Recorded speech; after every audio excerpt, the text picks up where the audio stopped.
Assalamualaikum warahmatullahi wabarakatuh. Waalaikumsalam. Assalamualaikum warahmatullahi wabarakatuh. Bersyukur kita kepada Allah, bersalawat kita kepada Rasulullah, sehingga kita bisa berkumpul atau bertatap muka melalui aplikasi Zoom di pagi yang sangat cerah ini dalam rangka melaksanakan webinar mahasiswa nasional dengan tema menggali potensi mahasiswa di era COVID-19. Nah, bersama kita hari ini sudah hadir beberapa pemateri atau narasumber yang memiliki atau yang sangat berprestasi tentunya. Yang pertama yaitu ada Bang Rizky Prasetyo Reynaldi SIKOM. Halo Bang. Halo. Nah ya, pemateri selanjutnya yaitu ada Kak Feti Kurniawati SIKOM. Halo Kak Feti. Halo. Pemateri ketiga yaitu ada Kak Siti Hijriah Langkau SIKOM. Kak Siti sudah bergabung? Oh, sudah. Selanjutnya pemateri keempat yaitu ada Bang Muhammad Rifan Abdul. Halo Bang Rifan belum bergabung ya. Dan yang terakhir, pemateri yang terakhir yaitu Bang Arbani Anugrah. Nah, sebelumnya saya ingin mengucapkan selamat kepada Bang Rifan yang baru saja dipilih menjadi Ketua Ikatan Mahasiswa Ilmu Komunikasi atau IMIKI Pusat untuk periode tahun 2020 dan hingga 2022. Baik, mungkin saya akan memberikan sedikit pengantar sebelum pemateri-pemateri kita menjelaskan lebih dalam atau menggali lebih dalam apa yang bisa kita lakukan sebagai mahasiswa di era COVID-19 ini. Mungkin COVID-19 ini sudah banyak atau menghambat kegiatan-kegiatan kita di luar rumah lah ya. Tentunya ketika kita harus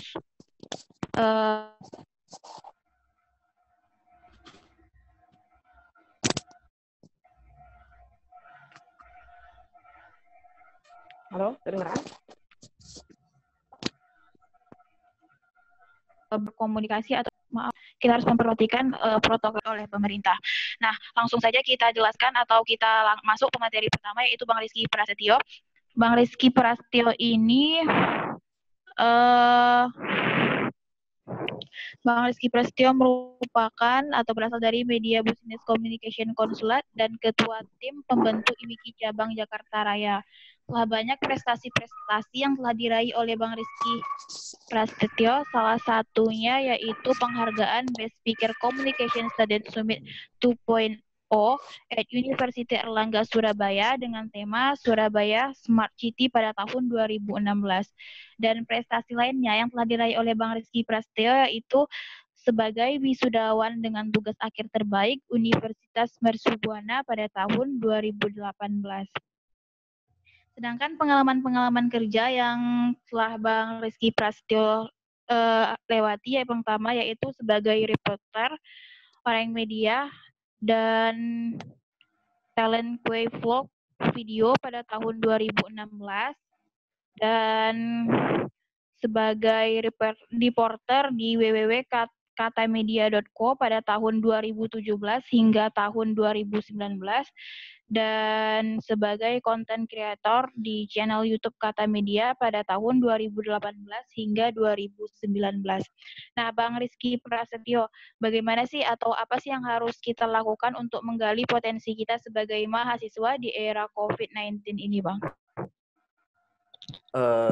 Oke, terima kasih buat teman-teman. Sebelumnya, Assalamualaikum warahmatullahi wabarakatuh.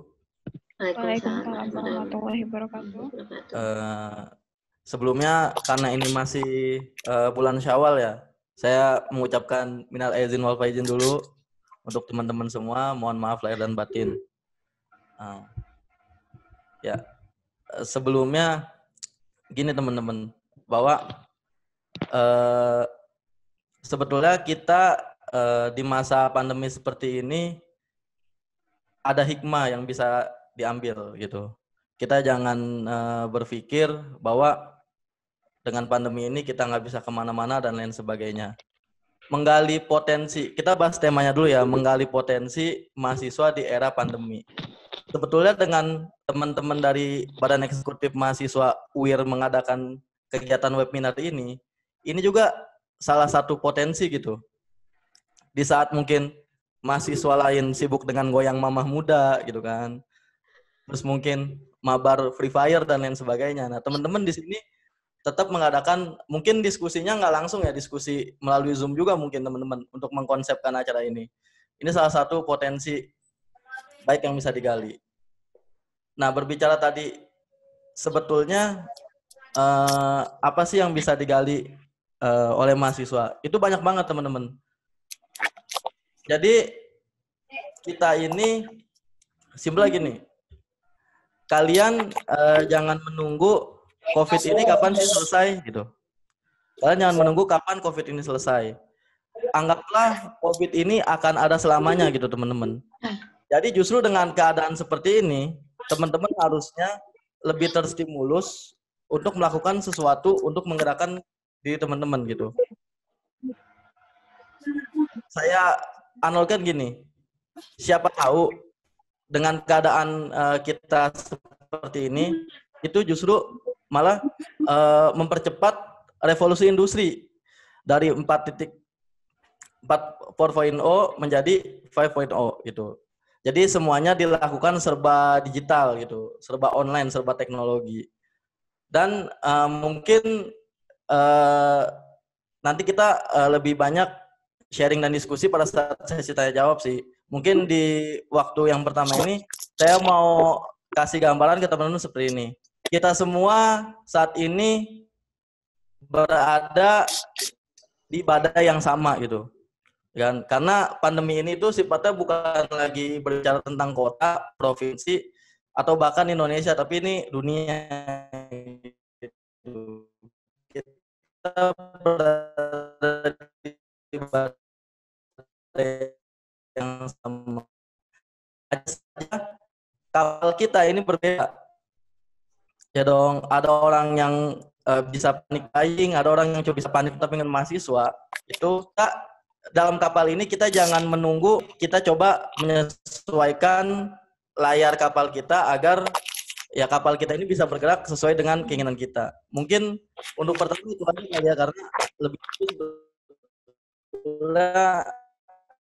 pada saat sesi tanya jawab. Ya, terima kasih, saya balikin ke moderator. Halo? Iya, ya. Halo, ya masuk. Maaf ya semuanya. Baik, kita langsung saja masuk ke materi yang kedua, yaitu ada Kak Fety Kurniawati SIKOM. Nah, Kak Fety ini sudah memiliki beberapa pengalaman kerja atau sudah banyak sekali memiliki pengalaman kerja, salah satunya yaitu sebagai owner PP Butik pada tahun 2011 hingga sekarang. Kak Fety juga sebagai wartawan tabloid Benar Medium pada tahun 2012 hingga 2014. Sebagai pendamping media warga PM Kota Madiun pada tahun 2013 hingga 2014. Selanjutnya sebagai staf Atlantas Polres Gresik pada tahun 2015. Nah, beberapa riwayat organisasi yang diikuti oleh Kak Fety yaitu sebagai Ketua UKM Radio Guys FM STISP Muhammadiyah Madiun pada tahun 2011 hingga 2012. Dan sebagai pengurus Pusat Bidang Komunikasi dan Informasi Ikatan Mahasiswa Ilmu Komunikasi Indonesia pada tahun 2012 hingga 2014. Dan Kak Fety juga pernah menjadi Ketua Himpunan Mahasiswa Jurusan Ilmu Komunikasi STISIP Muhammadiyah Madiun pada tahun 2012 hingga 2013, dan masih banyak riwayat organisasi lain yang pernah diikuti oleh Kak Fety. Nah, Kak Fety, apa yang ingin Kakak sampaikan atau bagaimana sih cara kami sebagai mahasiswa menggali potensi di era COVID-19 ini, Kak?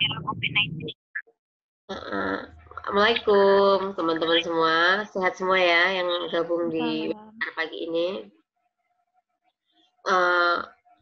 Menggali potensi, sebenarnya kalau saya ngomongnya sebagai praktisi aja ya, saat ini memang apalagi saya fokusnya bisnis saat ini, jadi terdampak sangat bisnis utama saya. Jadi yang pertama kita lakukan ketika pertengahan Maret pemerintah mengumumkan, oh Indonesia udah masuk nih COVID, kita harus isolasi mandiri kan waktu itu. pertengahan Maret itu yang pertama kita harus menerima keadaan lah. Mahasiswa juga gitu harus, kebetulan saya juga masih mahasiswa dan dengan tesis saya terus terang terganggu. Jadi menerima keadaan memang, oh ya udah dari rumah, terus kita ngapain nih? Kalau yang normalnya, yang dulu-dulu normal itu sudah tidak bisa kerjakan, kita harus melihat situasi nih, apa yang harus kita kerjakan saat ini. Nggak masalah sih di rumah atau apa. Kebetulan bisnis saya itu satu butik ini, semua pesanan untuk wedding dan acara-acara wisuda itu pending. Kedua, saya punya bisnis wedding organizer, itu semua juga pending semua. Wah, pemasukan dari mana? Sedangkan saya harus tetap membiayai hidup karyawan-karyawan saya. Sehari 2 hari saya nggak ngapa-ngapain. Terus terang, aduh, bengong. Wah, ada himbauan dari Kapolri kan, nggak boleh ada acara dan sebagainya. Ngapain nih? Pertama sih, udah kita nerima kenyataan dulu. Nggak bisa langsung, waduh, menyalahkan keadaan dan sebagainya, itu nggak bisa. Kemudian, saya pelan-pelan berpikir nih, gimana nih, kalau nasib saya aja, saya kan masih kerja juga sebagai pendamping sosial di Kementerian Sosial. Kalau keadaan karyawan saya gimana? Akhirnya saya mikir, oh apa ya, kita nyari masalah yang dihadapi orang yang sama itu apa sih saat ini yang kira-kira kita bisa nyarikan solusinya. Akhirnya saya sejak tanggal 24 Maret tuh, pegawai saya penjahit semua itu saya suruh nyoba bikin sampel masker, kemudian saya posting di semua marketplace dan sosmed jualan saya. Responnya bagus dan sampai saat ini alhamdulillah masih berjalan. Jadi bukan panik dulu, kalau tadi Kakak Rizky bilangnya ada yang cuma panik aja nggak bisa buying, bener, itu mungkin sebagian besar, malah sebagian besar penduduk Indonesia tuh kayak gitu. Yang panik banyak, tapi ketika berpikir jernih untuk mencari solusi apa yang mau dikerjakan di era ini tuh nggak nyampe. Kemudian setelah nggak sampai sebulan COVID, kan banyak muncul bantuan sosial kan itu. Akhirnya malah terjadi permasalahan baru di masyarakat. Apa? Pendapatannya habis, mereka nggak tercover bantuan sosial. Wah, di arus bawah itu mungkin teman-teman mahasiswa nggak gitu merasakan ya. Merasakannya cuma ketika beberapa hari kemarin ada trending di Twitter, Mas Menteri dicari mahasiswa ya, kalau nggak salah ya, tentang UKT-nya. Kalau di masyarakat bawah lebih susah lagi, bukan sekedar hanya bayar UKT. Jadi buat makan aja memang susah, terutama yang pekerjaannya pendapatannya harian. Nah, potensi apa yang bisa mahasiswa tawarkan untuk orang-orang di sekitarnya ketika ada bencana seperti ini? Pertama, teman-teman mahasiswa saya yakin lebih melek secara teknologi.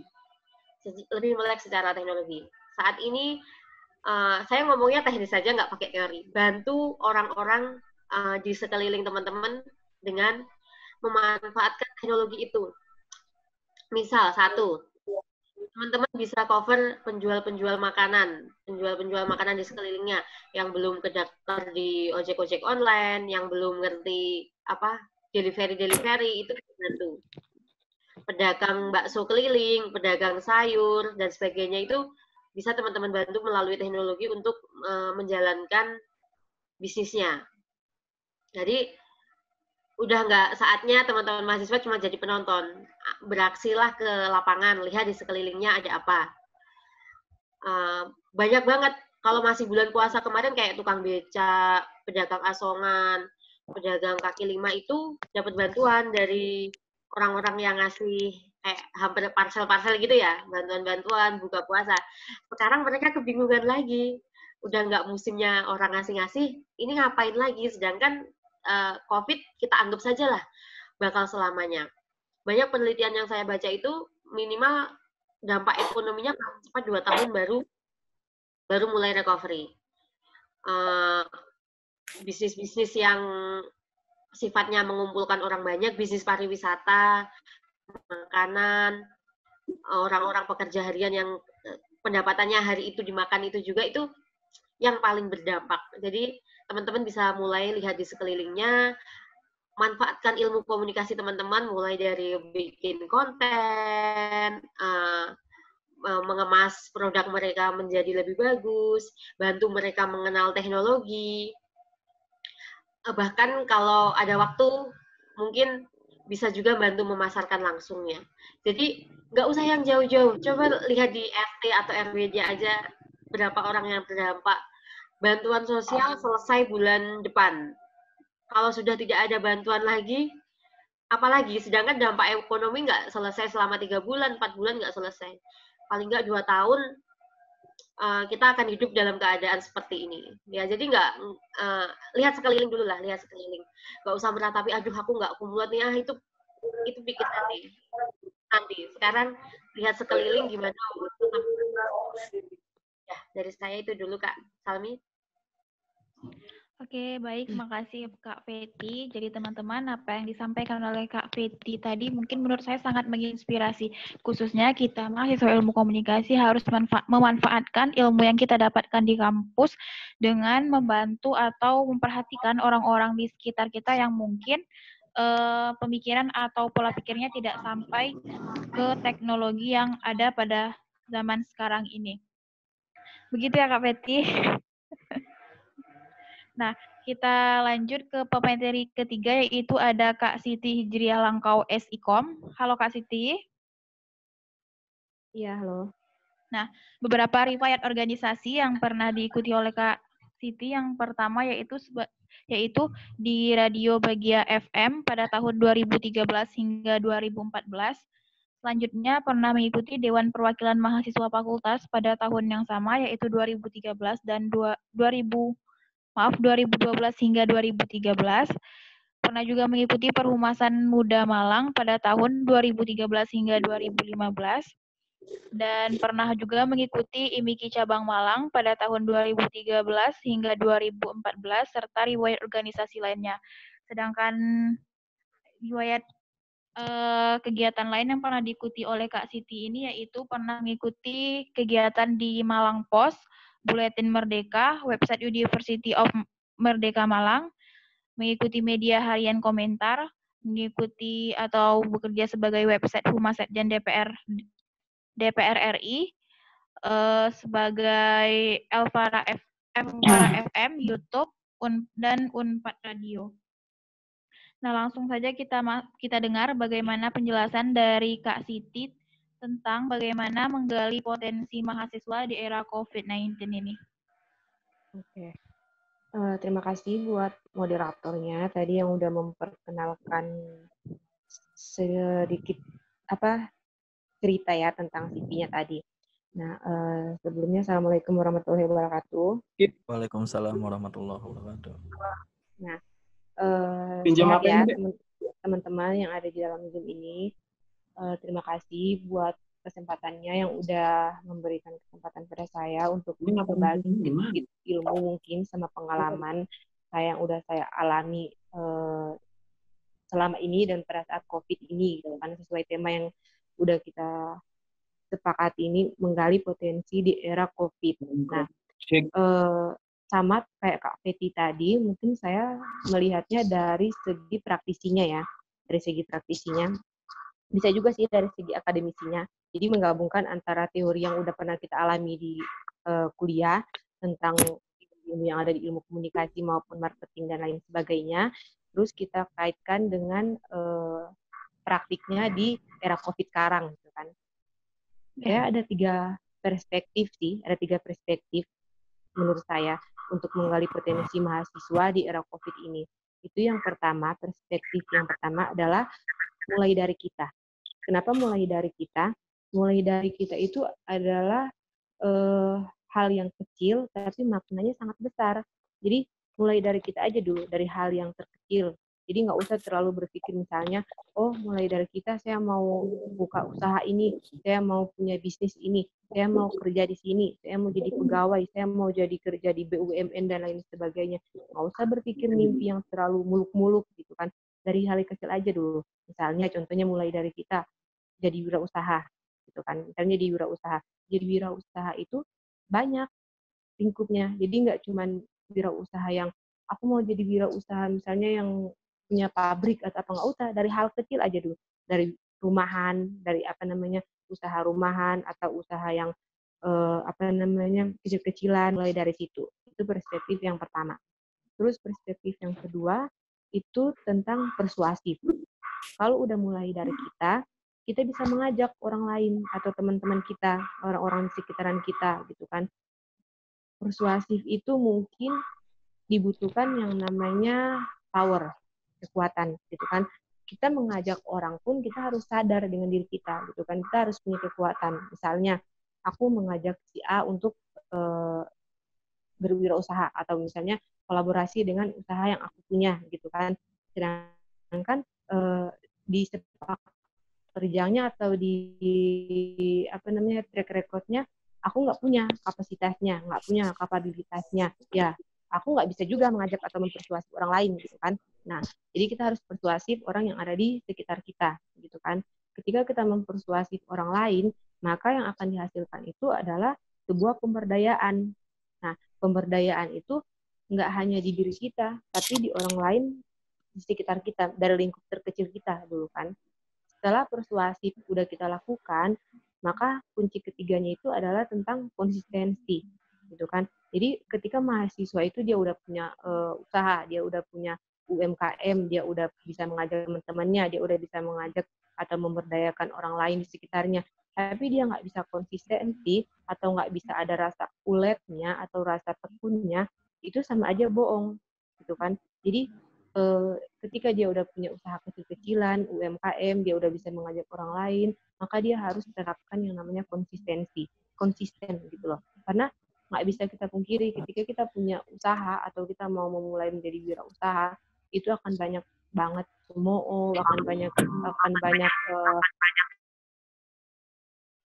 antara pro dan kontra, negatif dan positif gitu kan, tentang jalan yang kita ambil gitu. Itu udahlah, tutup telinga aja, nggak usah terlalu mendengarkan apa kata lingkungan sekitar yang nggak mendukung ataupun membangun apa yang kita jalani gitu kan. Tetap aja konsisten gitu kan. Terus kita misalnya punya produk gitu kan, terus ada yang misalnya kasih masukan, oh produk kamu ini kurang bagus, produk kamu ini kurang tepat, target sasarannya kurang pas gitu kan. Udah, nggak usah terlalu mendengarkan semua yang masukan itu langsung diterapkan di usaha yang kita punya gitu kan. Jadi bukan orang itu sebagai kritik yang membangun gitu. Tetap pada endingnya poros untuk menentukan brand yang kita punya itu adalah diri kita sendiri gitu, bukan orang lain gitu kan. Orang lain cuma bisa memberikan masukan dan kritikan. Terakhir kitalah yang harus menentukannya, mau bawa kemana arah usaha kita ini gitu kan. Nah, endingnya apa? Hasil yang akan didapat nanti apa? Rantai ekonomi kecil. Dari rantai ekonomi kecil ini, itu apa ya? Setidaknya kita bisa memberikan sedikitlah peluang ekonomi untuk orang lain. Jadi kita nggak usah bicara terlalu meluas yang kita mahasiswa, kita mau seperti Sri Mulyani membangun ekonomi yang besar atau apa, nggak usah, itu terlalu big dream gitu ya menurut saya. Jadi dari hal terkecil aja dulu, kayak saya misalnya gitu kan, usaha yang saya punya gitu kan, secara praktisnya gitu kan, saya mencoba gimana usaha yang saya punya itu dampaknya bukan cuma di diri saya gitu kan, secara ekonomisnya gitu kan, tapi juga ada dampak juga di orang lain gitu kan, karena strategi bisnis saya kan yang woman empowerment gitu kan, yaitu pemberdayaan pada perempuan gitu kan. Jadi saya mengajak dari orang-orang terkecil dulu, dari teman-teman saya terdekat gitu, entah jadi reseller, entah jadi dropshipper atau apa gitu kan. Jadi ekonominya itu bukan cuma ada di saya gitu kan, tapi di rantai ekonomi orang lain juga gitu. Iya. Kesimpulannya buat adik-adik mahasiswa di era COVID ini kan kita nggak bisa terlalu bergerak terlalu bebas kayak sebelum-sebelumnya gitu kan. Jadi semua serba terbatas. Hal-hal yang kita lakukan semuanya serba dibatasi gitu kan. Jadi gimana caranya kita memanfaatkan kesempatan ini dengan kita buka usaha aja dulu. Buka usaha kecil-kecilan, mulai dari usaha rumahan. Nggak usah terlalu mikir, aku mau usaha yang muluk-muluk, nggak usah. Jadi mikirnya yang usaha dari kecil-kecil aja dulu. Usaha kecil-kecil, terus gimana kita bisa mempersuasi atau mengajak orang sekitar kita. Terus habis itu gimana asistensi kita terhadap usaha yang udah kita bangun itu, gitu loh. Jadi ada orang yang udah punya usaha, dia meningkatnya sangat drastis grow up-nya sangat cepat gitu kan. Tapi turunnya juga sangat cepat. Karena kenapa? Nggak ada konsistensi di dalamnya gitu. Tapi usaha yang ada konsistensinya itu memang dia pelan, dia lambat gitu kan. Dia tariknya itu kayak dari nol, tapi banyak banget proses yang akan dia lalui gitu kan. Nah, dari proses itulah pembelajaran yang akan dia terapkan di usaha yang dia punya. Itu sih menurut saya. Oke Kak Siti, makasih banyak atas penjelasannya. Nah, ini sangat menarik ya teman-teman. Menanggapi atau menggali potensi mahasiswa di era COVID ini dapat kita pandang melalui 3 perspektif. Yang pertama yaitu dengan cara memulai hal positif dari diri kita sendiri. Selanjutnya kita melakukan persuasif atau berupaya mengajak orang lain untuk terlibat dalam kegiatan-kegiatan positif yang telah kita lakukan. Dan perspektif yang ketiga yaitu konsistensi. Bagaimana cara kita bertahan di kegiatan positif yang telah kita lakukan.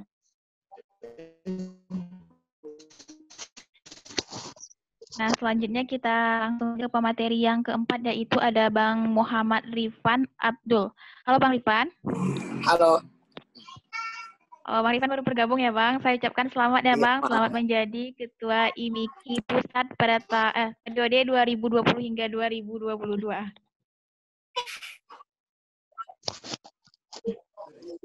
Nah, jadi teman-teman, Bang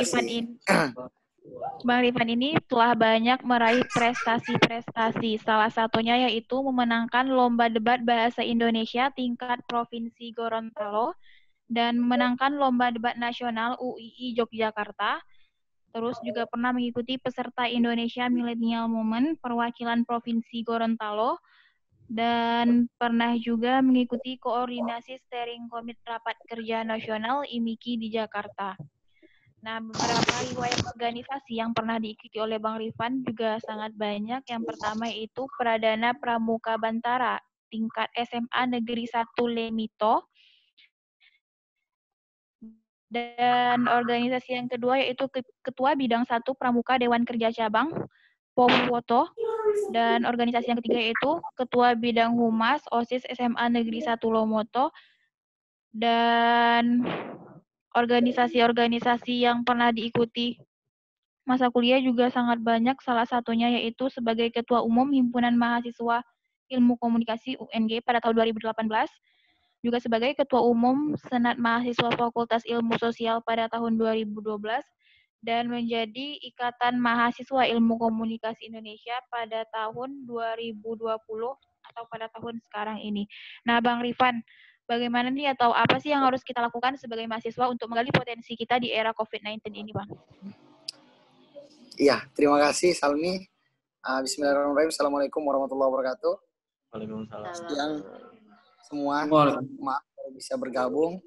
Karena memang tadi di kampung ada pemadaman, jadi harus ke kampung sebelah untuk mencari sumber listrik. Soalnya handphone semalam lupa saya charge. Maaf baru bisa bergabung.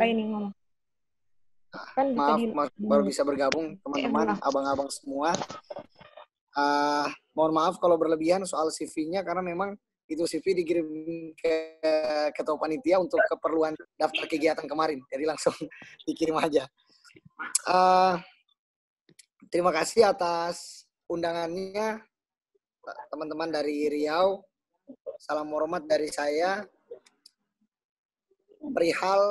Langsung saja perihal tema yang coba disuguhkan terkait dengan menggali potensi mahasiswa di era COVID-19. Nah, saya punya catatan penting. Saya punya beberapa catatan, beberapa poin yang kemudian ingin saya utarakan. Meskipun saya tidak sempat mendengar 3 pemateri sebelum saya ingin mengulang apa yang menjadi teori sosial bahwa setiap manusia dia tergantung pada manusia lain. Izin abang-abang semua, teman-teman semua, saya ingin memfokuskan pembicaraan saya pada titik mahasiswa itu sendiri. Tidak melebar pada pemuda dan bisnis dan seterusnya. Saya ingin memfokuskan pada perspektif mahasiswa itu sendiri. Tentulah sebagai mahasiswa, tempat-tempat ini familiar bagi kita. Ruang kelas, warkop, sekretariat, kantin, hunian senior atau hunian junior, indekos maupun rumah. Nah, tempat-tempat ini kemudian dulu sebelum pandemi menyerang ya tentulah sangat familiar dan jadi tempat tongkrongan menarik bagi mahasiswa, apalagi orang-orang yang aktif di organisasi. Generasi muda yang katanya membicarakan soal revolusioner dan seterusnya. Nah, ruang-ruang ini semenjak pandemi menyerang, tertanggal di Indonesia, kalau nggak salah, alhasil semua kita dipaksa untuk berubah. Semua kita dipaksa untuk tidak lagi mengunjungi, untuk sementara tidak lagi mengunjungi tempat-tempat. Dalam kata lain, kita dipaksa untuk stay at home. Nah, dalam kondisi stay at home ini pastilah yang ada, yang tersisa hanyalah keluarga, buku, dan ruang virtual. Itu yang menurut saya kemudian perlu untuk dipaksa kita barengan hidup dengan kondisi yang serba terbatas itu. Nah, kondisi ini sebagai mahasiswa, kalau kita berbicara soal potensi mahasiswa sendiri, saya membagi potensi mahasiswa itu ada dua hal. Ada dua jenis potensi mahasiswa. Sebagai mahasiswa punya potensi yang wajib, potensi kewajiban mahasiswa. Yang kedua adalah potensi pilihan. Potensi kewajiban berupa mahasiswa harus bersikap kritis, ya tentulah kita dapat beberapa organisasi termasuk Timiki juga mengajarkan perihal itu. Kritis, mahasiswa memang harus kritis. Maaf, abang-abang, saya masih mahasiswa jadi bicaranya masih agak sedikit asik soal kemahasiswaan.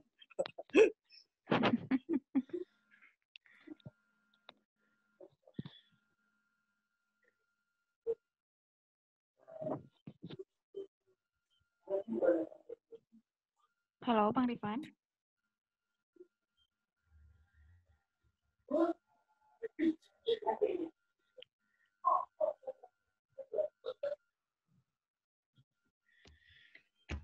Halo, Bang Rifan. Terputus ya?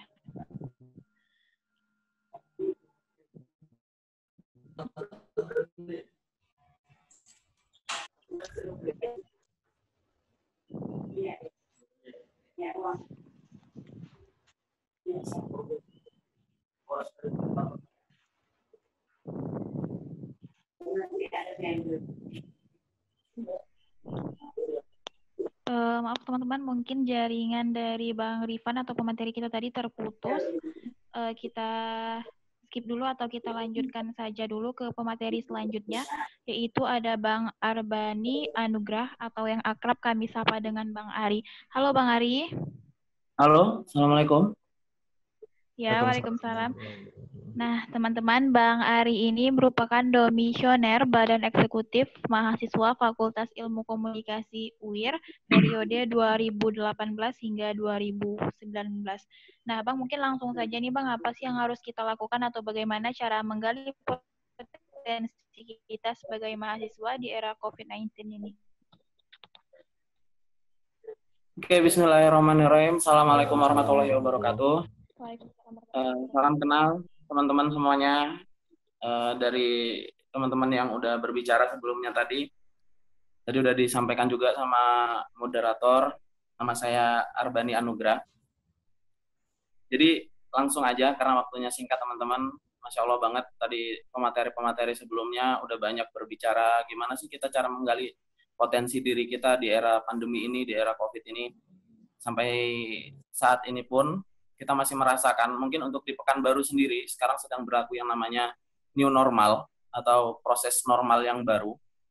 Dan untuk itu juga, di sini mungkin teman-teman mahasiswa udah juga mulai aktif, tapi untuk pribadi masih menetap sih di kampung halaman, karena untuk wilayah Pekanbaru sendiri, kemarin sempat masuk zona merah juga, jadi agak sedikit, ya, ngeri-ngeri sedep lah. Jadi teman-teman yang saya banggakan, saya coba ngambil beberapa poin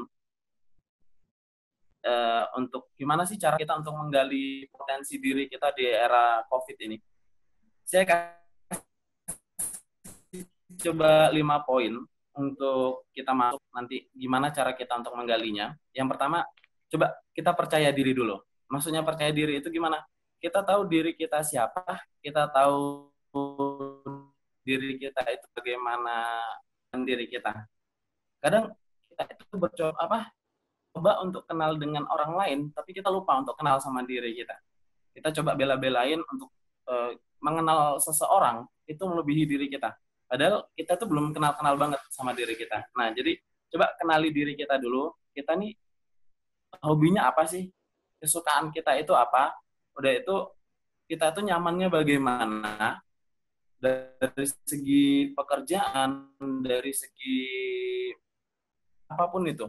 Jadi kenali diri kita dulu.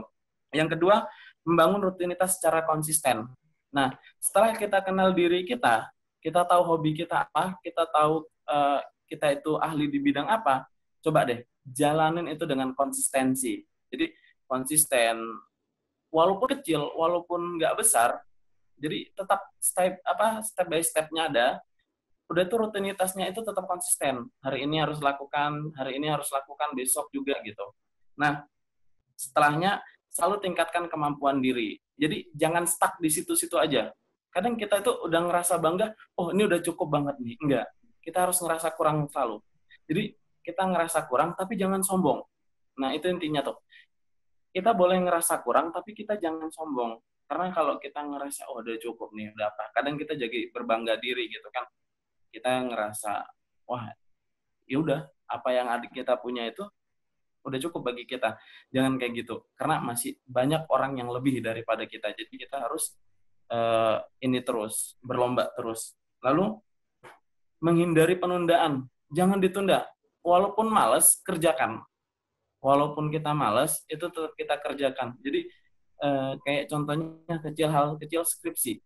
Itu semakin kita tunda, itu kadang semakin numpuk, semakin malas ngerjakannya, ya ujung-ujungnya nanti tertunda setahun, 2 tahun, saking lamanya gitu. Dan yang terakhir itu memahami bahwa kesuksesan itu adalah sebuah proses, bukan sebuah kejadian. Jadi kita sukses, teman-teman yang sebelumnya udah ngasih motivasi buat teman-teman, pemateri sebelumnya, mereka alhamdulillah orang-orang sukses sekarang. Coba tanyakan sama mereka. Sukses itu bukan sebuah kejadian yang tiba-tiba langsung jeleng di depan mata. Enggak, teman-teman. Mereka semua punya proses. Mereka semua punya tangga untuk satu persatu mereka naiki. Dan proses mereka itu bukan main-main. Mereka bukan di kampus itu bukan datang pulang. Teman-teman tadi mereka orang-orang organisasi. Teman-teman tadi mereka orang-orang event. Mereka kegiatan selalu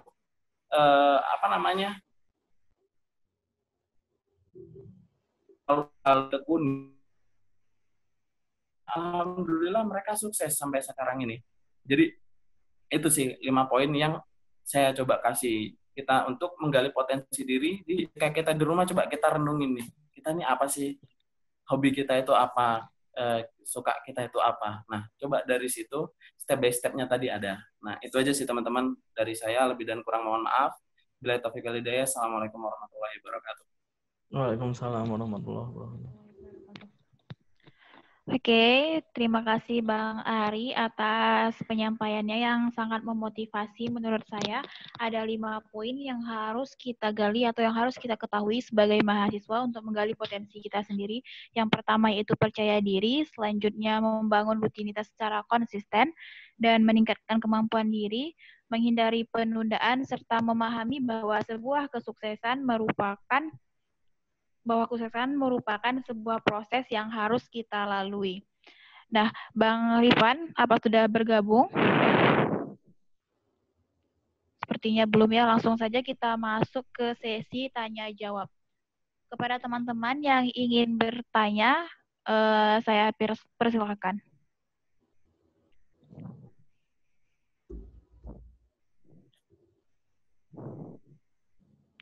Boleh langsung ataupun via chat ya.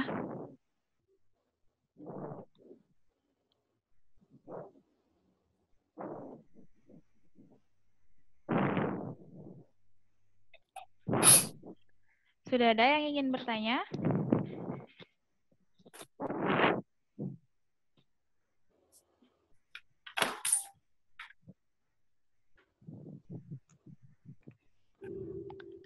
Baik, mungkin saya dulu boleh lah ya Kak Rizky Prasetyo dan pemateri yang lain. Mungkin saya dulu yang ingin bertanya kepada pemateri.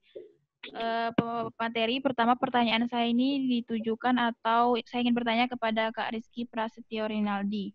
Nah, Kak Rizky, sebenarnya seberapa penting sih partner atau teman rekan kerja untuk kita belajar ataupun untuk kita mencari potensi-potensi diri dari kita sendiri? Seberapa penting partner atau teman kerja itu, Kak?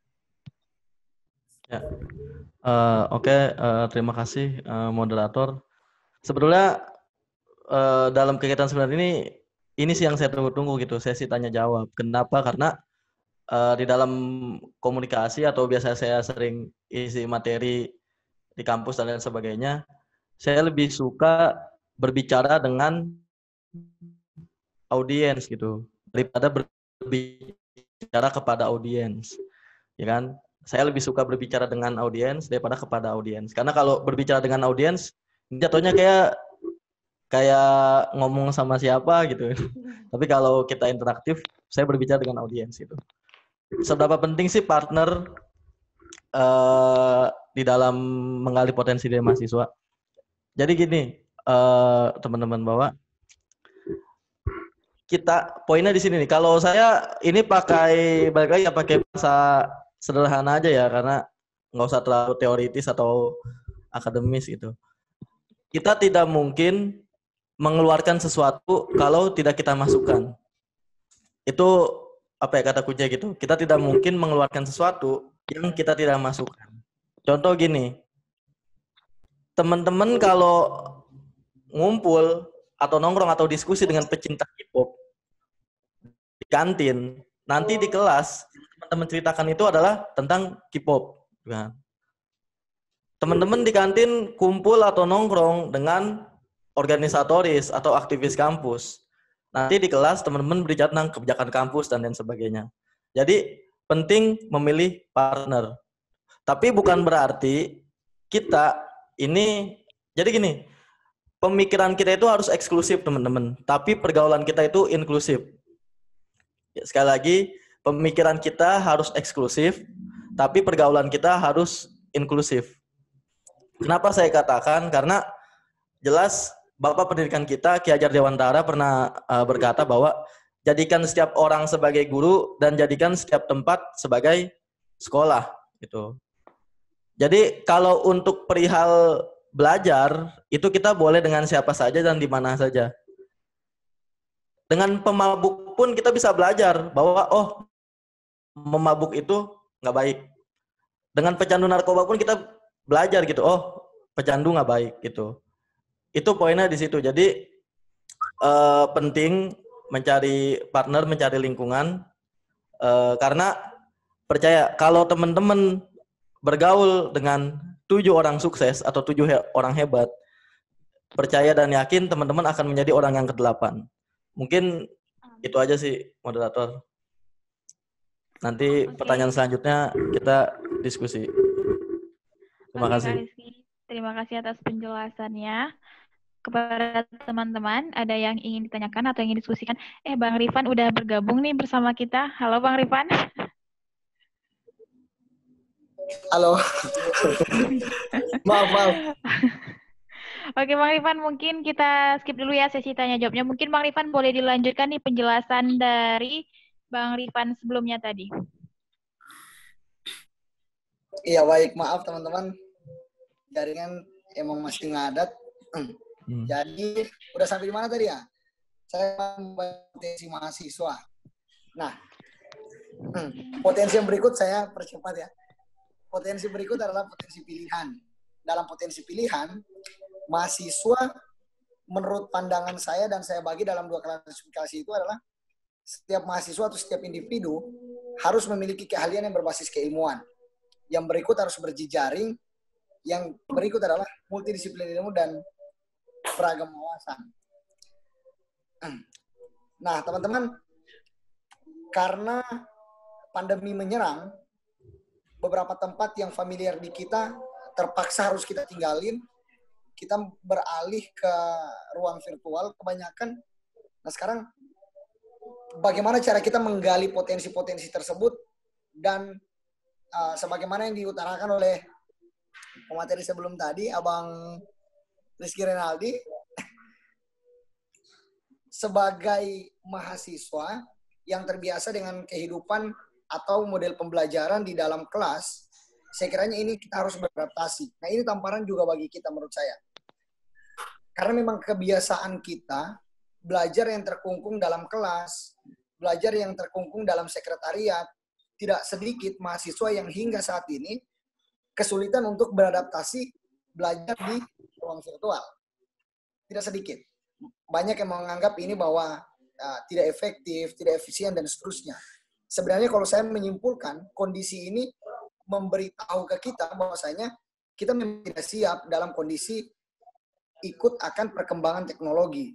Hingga saat ini masih sedikit yang menganggap bahwa handphone atau gawai atau alat elektronik lainnya itu bisa kita sulap, bisa kita bisa kita bisa kita manfaatkan sebagai alat untuk kita belajar. Lihat kondisi saat ini sebenarnya banyak sisi negatif juga yang mungkin kita tidak lihat. Banyak orang yang tidak melihat. Ruang kelas yang begitu terbatas, bahkan kelas-kelas seminar sekelas seminar dari Tempo yang susah untuk kita temui, yang mungkin harus ke Jakarta, harus ke Bandung, harus ke Jawa sana. Tapi orang-orang timur seperti kita ya bisa mengakses dan ikut andil dalam metode pembelajaran yang dilaksanakan oleh Tempo dan media-media lain katakanlah. Nah, ada yang menarik di tengah pandemi dan di proses untuk menggali potensi kita sebagai mahasiswa. Sebenarnya kalau potensi tadi yang saya jelaskan, mau di pandemi dan tidak di pandemi, itu sama sekali tidak bergeser. Yang bergeser hanyalah ruang di mana kita belajar, yang terbiasa di ruang kelas, beralih ke ruang virtual. Seperti itu. Karena nilai kritis mahasiswa, nilai idealis mahasiswa, semangat dan energik mahasiswa, dan independen mahasiswa, mau di pandemi dan tidak pandemi, itu bisa aja. Sekarang begini, kemarin saya sempat komplain soal metode kritisisme dari mahasiswa yang merasa bahwa kita di kondisi badai pandemi menyerang ini, kritisisme kita terbengkalai karena memang kita tidak bisa aksi demonstrasi. Yang padahal kalau anak komunikasi memandang aksi paling efektif hingga saat ini adalah memanfaatkan sosial media. Sebab kita ketahui ada sekitar 5 miliar manusia yang telah menggandakan identitasnya ke ruang maya dari populasi yang hampir 8 miliar. Nah, ini menjadi tamparan bagi kita, ada cara baru untuk kita menjaga kritisisme kita, idealis kita, semangat dan independensi kita, guna untuk memperbaiki tatanan-tatanan yang sudah ada, sebagaimana warisan dari aktor-aktor aktivis, katakanlah, aktivis mahasiswa yang secara organisatoris dan seterusnya, yang sampai saat ini masih terjaga hingga di generasinya kita. Tapi memang kondisi ini tidak banyak yang bisa memanfaatkan dengan baik dan benar. Ya, kalau kalau Ki Hajar Dewantara pernah bilang, setiap tempat adalah sekolah dan setiap orang adalah guru, jangan sampai itu hanya sekedar quote yang tiap Hari Pendidikan Nasional kita share, kita jadikan quote andalan di peringatan Hardiknas tersebut, tapi kita tidak benar-benar menyadari bahwa ternyata ini sementara diuji di tengah badai pandemi. Ya, katakanlah rumah pun bisa jadi tempat belajar, ruang virtual bisa jadi tempat belajar, terutama untuk kita menyebarkan berita-berita yang baik. Nah, berikut teman-teman, ada pertanyaan besar. Di tengah pandemi, bagaimana peran anak komunikasi? Bagaimana peran mahasiswa komunikasi? Nah, potensi ini kemudian, sebagaimana yang saya utarakan di atas soal potensi pilihan mahasiswa adalah keahlian berbasis keilmuan. Nah, ini merupakan tantangan juga bagi mahasiswa. Memilih untuk berkeahlian dalam komunikasi, ya seharusnya kita harus menjaga tatanan ini, atau penyebaran berita dan seterusnya, harus memang benar-benar terjaga. Kita turut andil untuk memanfaatkan diri kita dari rumah aja, membantu orang-orang atau pemerintah atau pegiat-pegiat media membendung berita-berita yang tidak baik dan yang tidak benar, yang tidak seharusnya disebarkan. Seperti itu. Nah, di sisi lain juga dari rumah aja kita bisa meluangkan waktu dengan keluarga. Kita bisa fokus belajarnya tidak seperti awalnya yang mungkin aktivitas kita banyak di luar, yang juga tidak bisa kita pungkiri nongkrong di warkop tidak semuanya yang kita bicarain semua bermanfaat atau berfaedah. Kita dituntut untuk di rumah aja, waktu belajar kita makin banyak, kan kayak gitu. Ini sih manfaat. Dan menurut saya potensi mahasiswa itu bisa kita bisa kita gali, bisa kita angkat ke permukaan. Tak lain dan tak bukan kita harus memperbanyak waktu belajar. Nah, sekarang beberapa bulan belakangan ini pertanyaan untuk kita semua. Termasuk saya, beberapa bulan belakangan ini, akankah semangat belajar kita dalam hal membaca, menulis sebagai mahasiswa, apakah meningkat atau malah menurun? Yang harus menampar kita semua, kira-kira gitu.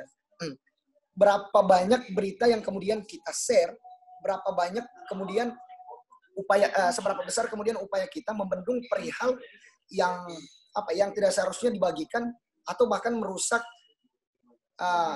psikologi masyarakat, katakanlah dengan berita-berita yang tidak baik, atau bahkan juga kita termasuk dalam bagian untuk menyebarkan berita-berita hoax. Kita juga tidak tahu. Nah, sekarang kejahatan, kalau menurut ada satu tulisan, saya lupa tulisannya siapa itu, dia artikel bahwa kejahatan banyak atau marak terjadi di sosial media. Nah, peran anak komunikasi di mana saat itu? Dikala kita sebagai anak komunikasi membantu untuk menyebarkan berita-berita baik dan memfilter mana berita hoax dan mana berita yang benar dan seharusnya di-share. Begitu kira-kira. Itu singkat dari saya, nanti berkembang di sesi pertanyaan. Begitu kira-kira. Saya kembalikan. Oke, makasih Bang Lipan atas pemaparannya. Terdapat 2 poin atau 2 potensi yang harus kita ketahui atau harus kita miliki sebagai mahasiswa, yaitu potensi wajib ataupun potensi pilihannya itu di bidang keilmuan. Nah, selanjutnya teman-teman yang ingin bertanya nih, saya persilahkan. Baik, mungkin belum ada teman-teman yang ingin nanya. Mungkin saya lagi yang membuka pertanyaan kepada pemateri. Yang ingin saya tanyakan itu, bagaimana sih Kak atau Bang, misal nih kita sudah tahu potensi kita apa, bahkan kita juga sudah memiliki UKM atau usaha kecil-kecilan, akan tetapi rasa malas atau sifat malas kita selalu saja menghantui. Bisa saja karena finansial kita sudah terpenuhi, kebutuhan lain kita sudah terpenuhi, atau bahkan mungkin jalan hidup kita sendiri itu bisa saja sudah terpenuhi, alhasil potensi kita jadi tidak tergali, sedangkan usaha kita tidak berjalan. Nah, bagaimana cara untuk menangkal atau menanggapi sikap malas dari diri kita sendiri? Mungkin boleh dijawab pertama dulu oleh Kak Feti Kurniawati.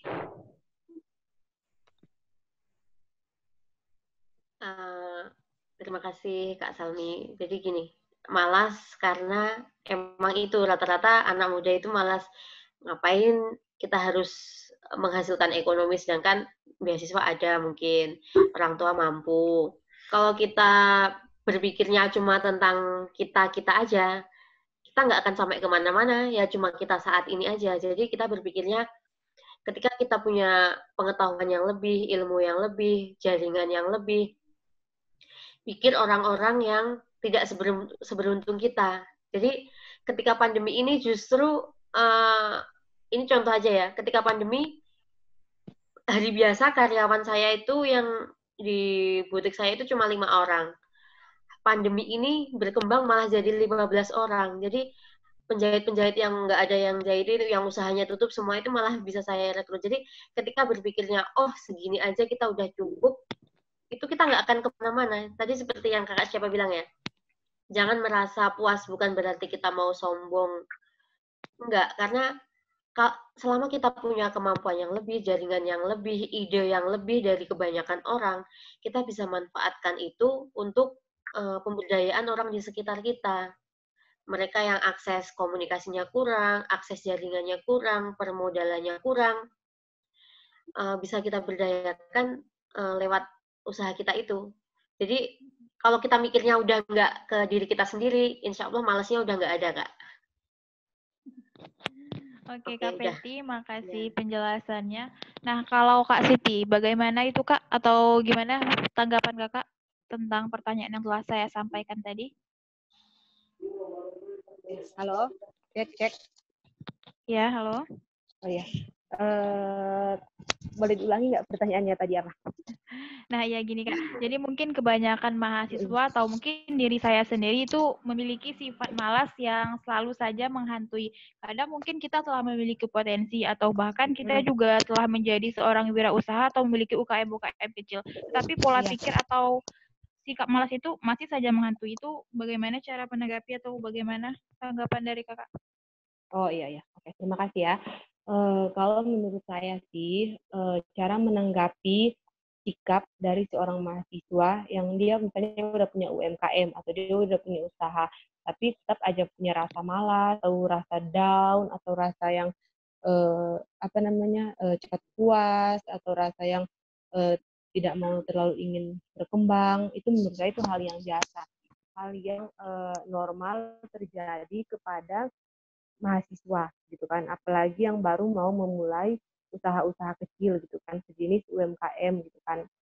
Nah, kalau kita cuma punya pemikiran seperti itu sebagai mahasiswa atau berpendapat seperti itu gitu kan, maka kita nggak akan pernah bisa jadi mahasiswa yang maju. Kenapa? Karena kita cuma memikirkan diri kita, sama kayak yang dibilang Kak Peti tadi gitu kan, kita egois gitu kan, kita nggak memikirkan gimana kepentingan orang lain gitu kan. Nah, kenapa kita tidak memanfaatkan ilmu yang sudah kita punya gitu kan, misalnya kita sebagai mahasiswa ilmu komunikasi, kita punya misalnya ilmu di bagian marketing, kita punya ilmu gimana cara mempromosikan barang benar, kita punya gimana membentuk brand kita itu biar bisa dikenal oleh banyak orang gitu kan. Kita jangan malas mengeksplor ilmu-ilmu yang sudah kita punya itu, dimana ilmu yang sudah kita eksplor itu kita manfaatkan di lingkungan kita sekitar gitu kan. Jadi misalnya kita punya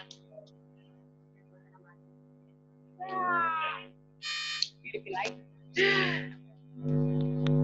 Oh iyalah, langsung kutip di daun karena kita lagi gitu.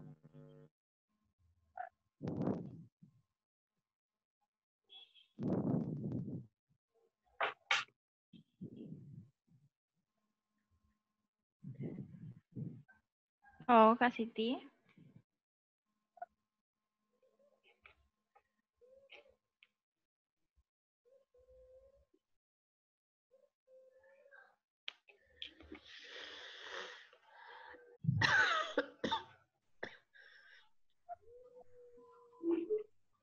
Oke, maaf ya teman-teman, mungkin jaringan dari Kak Siti juga terputus koneksinya.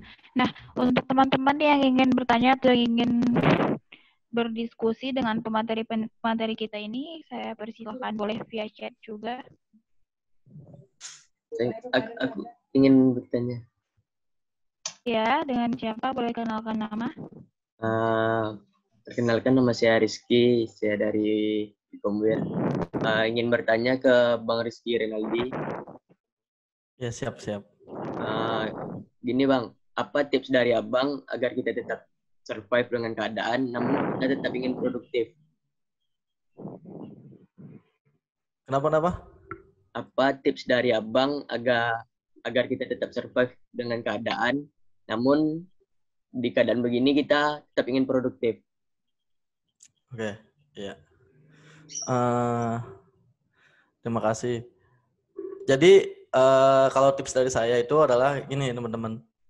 Ini ngomongnya gua lu aja kali ya biar kita lebih nyaman gitu. Karena kan gue juga sama kayak kalian lah. Cuman bedanya gua lulus duluan, kalian belum kan kayak gitu. Jadi untuk tips untuk produktif di tengah-tengah keadaan seperti ini. Gue berpikir bahwasanya COVID ini akan selalu ada dan berdampingan gitu. Jadi kalau kita menunggu itu mau sampai kapan, kan? Kalau kita menunggu sampai. Nah, sebenarnya sih tadi berhubung teman-teman tadi pemateri yang lain itu membahas tentang usaha, saya juga adalah beberapa usaha gitu. Nah, ada beberapa produk yang gua buat selama pandemi ini. Yang pertama itu adalah minuman-minuman yang memang dasarnya itu dari Kangen Water gitu kan. Dari Kangen Water itu ada lidah buaya Kangen Water, ada kurma Kangen Water dan lain sebagainya. Itu fungsinya sih kita karena memang dari sejak awal COVID bulan Maret itu yang sedang booming-boomingnya itu di Indonesia. Prediksi gue emang dari awal itu ini endingnya itu akan herd immunity gitu. Ya kan? Akan herd immunity itu endingnya. Jadi kalau kita mikir nanti mau mulai tunggu COVID selesai gitu kan. Oh nanti mau mulai nunggu new normal dan lain sebagainya. Itu kita nggak akan mulai gitu. Tips untuk tetap produktif itu simple, berhenti berbicara dan mulai melakukan. Itu sih kalau dari gue pribadi gitu, karena memang banyak menciptakan produk-produk lah, eksperimen gitu untuk daya tahan tubuh gitu. Mungkin itu aja sih simpelnya. Gimana Bung Rizky juga namanya ya, bro? Ya. Nah. Ada lagi mungkin yang mau ditanggepin atau yang kurang sepakat atau seperti apa? Sebenarnya sih gue pribadi lebih suka ya diskusi gitu ya. Kalau memang ada yang ingin ditambahkan, ada yang menyanggah, langsung aja angkat tangan. Dan ini pesan-pesan buat, ini satu lagi ya sebelum balik ke moderator, pesan buat teman-teman yang hadir dalam diskusi atau seminar ini, itu adalah teman-teman kalau pasif atau kalau ya diem aja kayak gini kan pemateri ini ngomong tuh terbatas ya. Kita nggak tahu nih apa yang dibutuhkan dan apa yang diinginkan sama teman-teman. Kalau teman-teman pasif dan nggak nanya kayak gini, ya gua rasa teman-teman hanya buang-buang waktu, tenaga, pikiran, uang, dan perasaan gitu. Udah nungguin pemateri berbicaranya nge-lag atau ngebug gitu kan. Terus teman-teman buang-buang kuota atau hotspot temen atau apa gitu. Dan waktu kalian yang tadinya bisa rebahan, bisa mabar, nge-push rank, dan lain sebagainya, itu kan terbuang gitu. Jadi ya menurut gue sayang banget gitu. Jadi ambil aja semua ilmunya gitu. Mungkin dari tadi Kak Feti sebagai pengusaha gitu kan, apa sih gitu tips-tipsnya gimana bisa survive. Terus juga Kak SHL gitu kan, boleh ditanyakan. Terus juga Bang Rauda Anissa apa siapa tuh namanya? Mungkin pengalaman. Bang Arbani. Oh Bang Arbani enggak namanya di situ.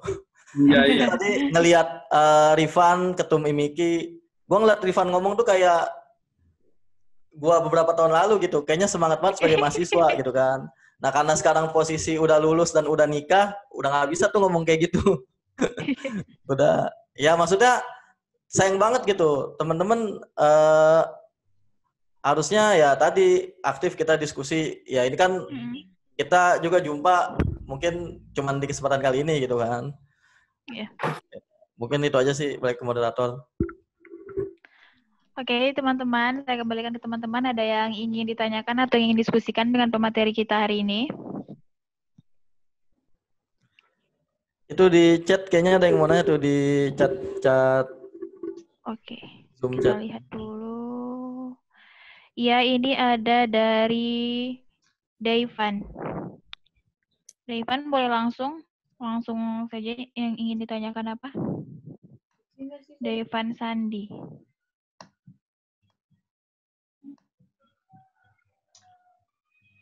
Halo Daivan Sandi, dipersilakan. Apa yang ingin ditanyakan? Halo. Perkenalkan nama dan kepada siapa yang ingin bertanya. Ya, halo. Ya, sebelumnya Assalamualaikum warahmatullahi wabarakatuh. Waalaikumsalam warahmatullahi wabarakatuh. Salam hormat saya untuk semua abang-abang dan kakak-kakak moderator dan para teman lainnya dan terkhusus teman-teman panitia penyelenggara dari diskusi kali ini. Memang cukup saya berikan aplaus sangat besar lah karena sangat bermanfaat gitu. Sebelumnya perkenalkan saya Daivan dari Institut Bisnis dan Informatika Kosgoro 1957 Jakarta.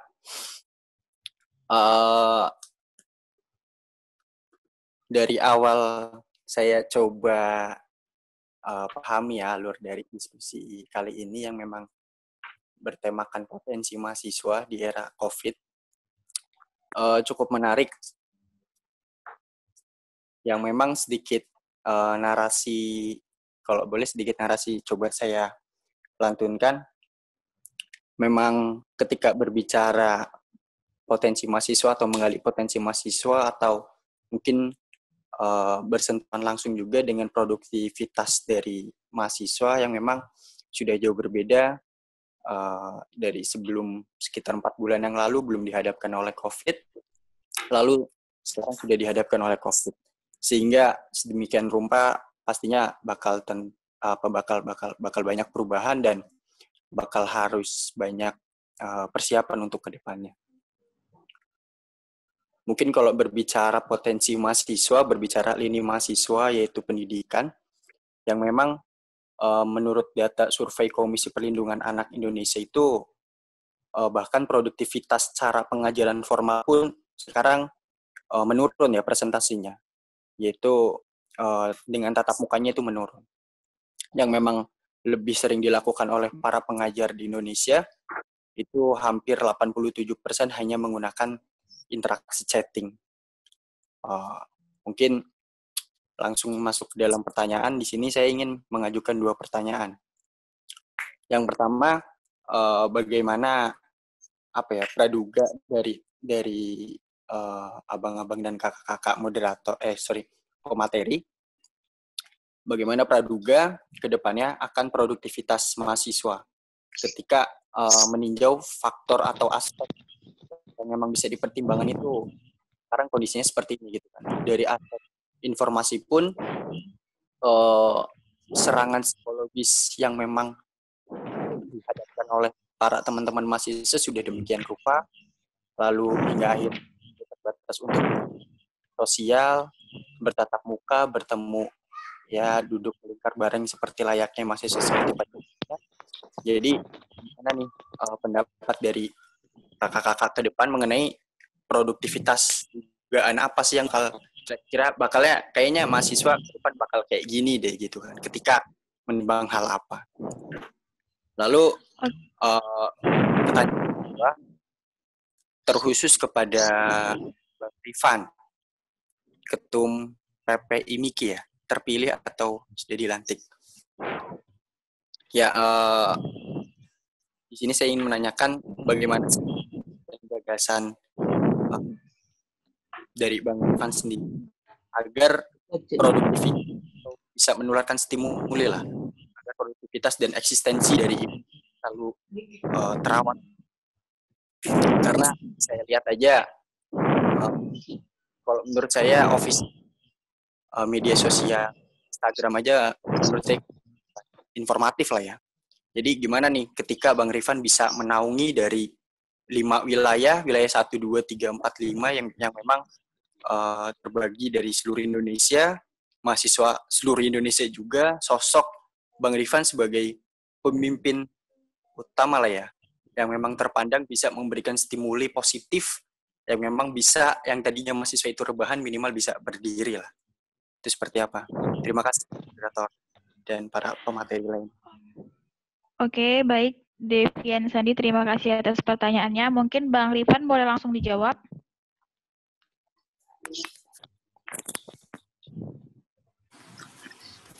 Baik, terima kasih atas pertanyaannya meskipun agak sedikit nggak jelas karena memang mungkin yang putus-putus di aku apa gimana ya soal jaringannya.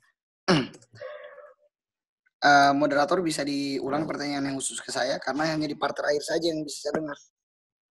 Oke, pertanyaannya ada 2. Yang pertama, produktivitas atau produksi dugaan seperti apa yang bisa dilakukan oleh mahasiswa di era COVID. Dan pertanyaan yang kedua, gagasan seperti apa atau gagasan seperti apa yang bisa terus dilakukan oleh mahasiswa agar terus terstimulir. Ya, baik teman-teman. Saya mungkin mau menjawab soal yang khusus ke saya ya. pertanyaan bagaimana gagasan apa yang kemudian ingin saya tawarkan untuk dalam hal ini organisasi yang sementara saya pimpin. Karena memang kondisinya kita di tengah pandemi dan juga memang struktural kepengurusan saya memang udah tinggal merampungkan sedikit untuk mengisi posisi struktural. Jadi di sisi lain posisi struktural tersebut pun belum bisa bekerja karena belum dilegitimasi, karena belum ada proses pelantikan dan seterusnya, membuat saya harus bekerja secara di publik saya sendiri, meskipun ada beberapa orang yang turut membantu secara sukarela. Gagasan yang kemudian saya lahirkan di tengah pandemi ini, kemarin saya diskusi dengan stakeholder terkait soal komunikasi, bagaimana peran anak komunikasi, peran instrumen di bidang komunikasi untuk membantu kondisi pandemi ini. Itu yang pertama, karena memang kemarin diskusi kita dengan ISKI, katakanlah, dengan stakeholder terkait kayak Humas Perhimpunan Humas Indonesia dan seterusnya, itu melahirkan semacam upaya memasifkan informasi terkait dengan penyebaran COVID-19. Itu yang pertama, karena untuk karena kita adalah organisasi se-Indonesia, demikian juga dengan ISKI, demikian juga dengan perhimpunan-perhimpunan lain. Nah, berikut secara organisasi IMIKI, saya komunikasi dengan teman-teman ketua-ketua wilayah, memantau apa yang mereka lakukan di tiap-tiap wilayah, di tiap-tiap cabang. Intinya kemarin waktu saya melakukan rapat koordinasi bersama ketua-ketua wilayah untuk memasifkan gerakan untuk membendung pemberitaan-pemberitaan yang tidak baik dengan cara memberi konten-konten yang menarik dan bermanfaat dari IMIKI untuk membantu mengisi kehidupan masyarakat yang beralih ke stay at home atau tetap di rumah, biar mereka juga tidak bosan dan seterusnya. Ini kemudian bisa membantu, sekiranya bisa membantu masyarakat agar tetap taat dengan imbauan untuk tetap di rumah aja. Meskipun kita tidak bisa mengukur secara langsung apakah memang benar-benar ini memberikan efek seberapa besar gitu. Kemudian juga ya karena memang terbengkalai dengan hal demikian, kita di IMIKI memang fokus pada tataran mahasiswa. Belakangan ini kita fokus pada tataran mahasiswa yang mungkin ada keluhan-keluhan tersendiri juga, karena kondisinya di tengah pandemi memang banyak yang terdampak, banyak yang merasa perlu untuk diperhatikan, terutama soal mungkin teman-teman di Riau, di sekitar situ pun merasakan bagaimana kesulitan untuk membayar SPP dan seterusnya. Nah, langkah ini kemudian kita ambil, langkah ini kemudian sementara kita bicarakan di tingkat wilayah dan lintas organisasi lain, guna untuk memasifkan dan membantu rekan-rekan sekalian, kita semua, terutama untuk mahasiswa. Kalau Bang Rizky Renaldi mungkin sudah hampir tidak lagi merasakan di kondisi kita saat ini, gitu. Intinya kemarin saya diskusi dengan rekan-rekan yang lain di wilayah, di cabang, untuk memasifkan juga literasi media, karena di tengah pandemi kita memanfaatkan sosial media dengan begitu masif, bahkan aktivitas di ruang media menurut data itu melonjak dengan signifikan. Makanya anak komunikasi saya minta untuk hadir mengisi itu dengan konten-konten yang menarik, dengan upaya untuk menyosialisasikan soal literasi media, juga memasifkan untuk memfilter gerakan berita-berita yang tidak baik dan tidak benar. Itu di internal IMIKI sendiri. Begitu kira-kira. Oke, baik. Bagaimana dengan Bang Deivan Sandi? Ada yang ingin ditanggapi?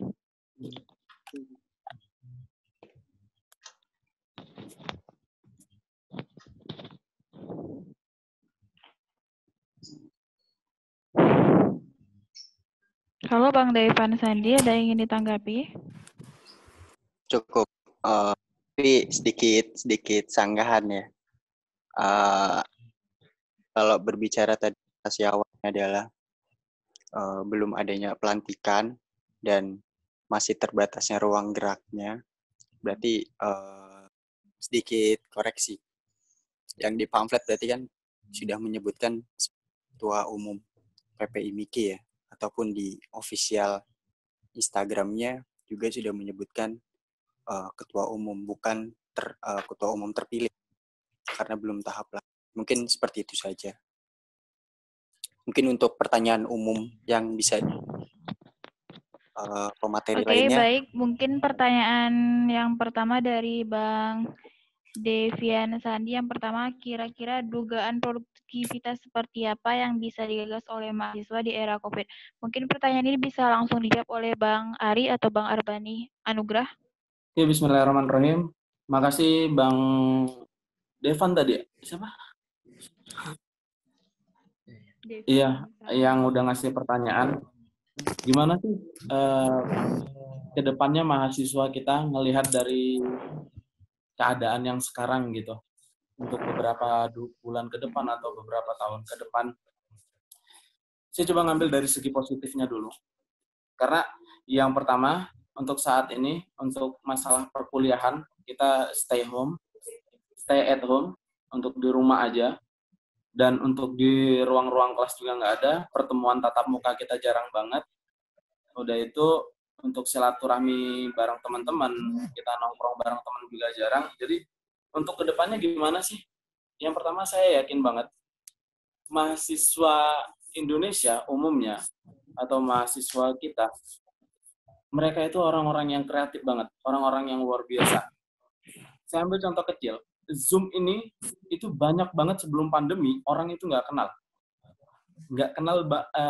Banyak mahasiswa yang belum kenal dengan aplikasi Zoom. Contoh kecilnya. Tapi ketika pandemi, ketika diadakannya kelas online, ketika dosen-dosen udah mulai mengajar dengan cara online, aplikasi ini sendiri itu digunakan. Dan banyak banget mahasiswa-mahasiswa yang menggunakan, sehingga kreativitas itu ada. Itu contoh kecilnya mungkin. Dan ke depannya juga, saya yakin banget bakal banyak terobosan-terobosan baru atau jebolan-jebolan baru yang digagas oleh mahasiswa. Walaupun itu hanya hal-hal kecil, tapi itu kadang membuat yang kecil tadi menjadi besar. Kalau saya nganggapnya seperti itu sih. Karena saya yakin banget mahasiswa kita ini mahasiswa yang aktif, walaupun mereka rebahan. Karena moto mereka tetaplah hidup walaupun tak berguna gitu. Tapi kedepannya insya Allah bakal tetap ada terobosan-terobosan baru yang dibuat oleh mahasiswa. Mungkin proses sih, karena kedepannya bagaimanapun, insya Allah ini tetap bakal ada. Itu pandangan positif dari saya. Kalau negatifnya mungkin saya nggak berani nyampaikan, karena juga saya nggak kebayang kalau misalnya silaturahmi kita jarang dan lain sebagainya, nongkrong kita juga jarang. Saya nggak tahu bakal gimana gitu. Sosialisasi kita ke teman-teman gitu gimana. Itu aja sih pandangan dari saya, Bang Devan. Mohon maaf kalau ada kurang-kurangnya. Saya kembalikan ke moderator. Oke, baik. Mungkin ini ada pertanyaan terakhir dari Aidil Fitrian, mahasiswa Fakultas Ilmu Komunikasi UIR. Pertanyaannya, apakah PHK karyawan merupakan langkah yang baik dalam masa COVID seperti ini? Jika di PHK, lantas bagaimana pemasukan untuk karyawan tersebut? Dan jika tidak terjadi PHK, maka pengeluaran yang dikeluarkan juga besar, sedangkan pemasukan ke dalam usaha juga sangat minim. Bagaimana solusinya menurut Abang atau Kakak? Mungkin bisa dijawab dulu oleh Kak Feti selaku owner dari Vivi Boutique. Ya, Kak. Pengusaha itu buat Kak Aidil ya. Pengusaha itu saat ini memang lagi bingung sekali karena hampir semua terdampak. PHK memang bukan menjadi satu-satunya solusi, tapi itu solusi instan sih. Awal mula saya berpikirnya juga begitu. Ya udahlah stop gitu. Tapi saya pikir wah nggak semudah itu, maksudnya mereka juga butuh hidup, bukan karena di rumah aja kebutuhan tambah sedikit, enggak, tambah banyak anak-anak, mereka punya anak yang anaknya sekolah jadi nggak sekolah, jajannya lebih banyak dan sebagainya, makanan untuk menjaga kesehatan sebagai banyak. Jadi pengusaha saat ini tuh harus punya plan bisnis lain. Jadi ketika di bisnis saya ini nggak mungkin orang hidup pakai fashion yang bagus-bagus, bikin acara nggak mungkin ada pernikahan dan sebagainya. Saya kan sebagai event planner juga nggak mungkin dapat fee dari itu. Kita mikir yang lain. Oh, kita punya potensi apa di sini. Jadi ketika kita nggak punya, ini saya secara teknis saja ya, ketika saya jual baju harga mahal 500.000 ke atas nggak laku, apa yang bisa laku? Oh, kita bikin yang receh-receh aja lah, kita bikin masker itu, seperti itu. Jadi, ketika kita punya satu line usaha seperti ini, teman saya punya kafe, nggak mungkin kan orang makan di tempat itu, otomatis kan sampai sekarang pun katanya ada kenormalan baru, orang masih takut untuk pergi ke kafe. Kita punya apa? Bikin delivery. Jadi kalau kita mikirnya sebagai pengusaha udah nggak niat PHK karyawan, insya Allah ada kok ide-ide apa yang nggak usah melenceng dari bisnis pokok kita, tetapi kita harus mikir memang fungsinya pemilik, owner kan di situ ya. Jadi ketika kita mikirin cuma ke diri kita aja, wah saya sebagai pengusaha nih enakan pensiunin karyawan, kita udah ada dana saving segini. Tapi karyawannya ngapain? Dia punya saving nggak? Bahkan mungkin gaji sebulan aja nggak tahu kita kebutuhannya lebih besar dari itu atau enggak. Jadi teman-teman saya pengusaha, baik pengusaha percetakan juga gitu. Misalnya dia karyawannya ada 20 orang nih, dengan gaji 2 jutaan, udah 40 juta. Dalam 3 bulan nggak nutup itu operasional, tapi akhirnya dia pakai tabungan perusahaannya itu untuk menutupi. Karena apa? Di saat kita pengusaha lagi jaya, kita dapat laba banyak dari karyawan kita, apa di saat susah kita ninggalin gitu aja? Kan itu kembali ke hati nurani sih. Tapi pemasukan ya kita cari itu bisnis lain yang mengandalkan alat yang kita punya, kemampuan yang kita punya, tapi masih diterima pasar di kondisi COVID seperti ini. Terus terang sebagai pengusaha ini ya, saya lebih sibuk ketika COVID walaupun kelihatannya work from home.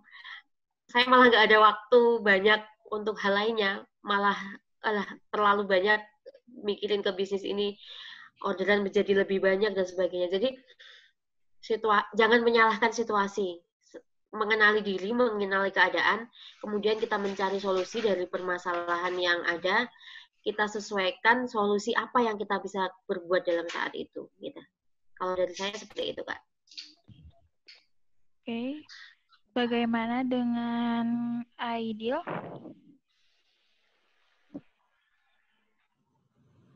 Apa ada tanggapan?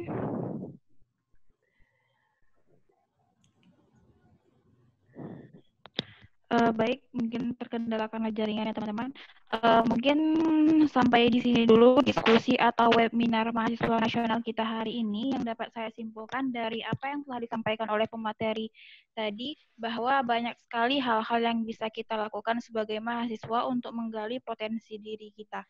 Yang pertama mungkin bisa kita lakukan dengan cara mengenali siapa diri kita, apa yang kita bisa, dan apa yang bisa kita lakukan. Setelah kita mengenali siapa diri kita dan apa yang bisa kita lakukan, kita harus berupaya mengembangkan potensi yang telah kita miliki. Setelah potensi yang kita miliki kita kembangkan, kita harus menanamkan sikap konsistensi dari diri kita sendiri sehingga potensi yang kita miliki tadi ini terus berkembang dan berpengaruh positif juga untuk orang lain tentunya.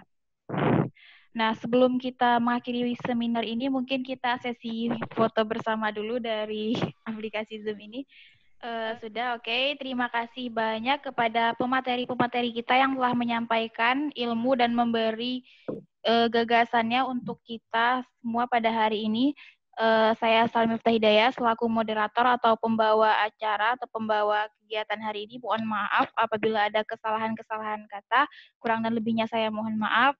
Wassalamualaikum warahmatullahi wabarakatuh.